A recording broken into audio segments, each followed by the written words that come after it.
Quizás el mundo dure 2 días, quizás estemos destinados a eso, quizás.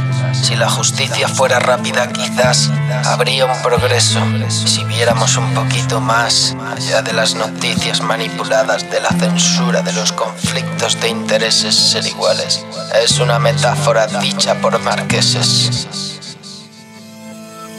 ¿Y qué queremos? ¿Qué buscamos? No es lo que encontramos. Me taparán la boca pero escribo con la mano. Una pancarta bien alta que estamos hasta los cojones y quizás la quemamos. La forma, el concepto cambia con el tiempo. Que calle la razón cuando habla el sentimiento. Y miento a mí mismo sabiendo lo que siento. Y miro a otro lado pero todo queda dentro. Lo bueno, lo malo no hace falta que lo escriba. Y me hable más de ética, hace falta que la viva. Y ver cómo se llora cuando ha salido el santo. Y ver las injusticias y que no te importe tanto. Quizás es el miedo el que nos hace distintos. Lo que nos hace más ricos nos hace más tontos. Nunca fue el dinero ese cimiento, nosotros nos formamos a base de conocimiento. Algunas cosas sobran, de otras me libro. Parte del rechazo se cura con los libros. Pocas cosas abren las mentalidades cuando están cerradas con cerrojos sin llave. Y el camino se hace largo de cojones. Será por los obstáculos que te pones. Si en la vida algo se interpone, mientras no sea la misma todo se repone. Que se amen, que se besen, que se quieran las personas. Y que nazca gente libre y se cite en su hormona.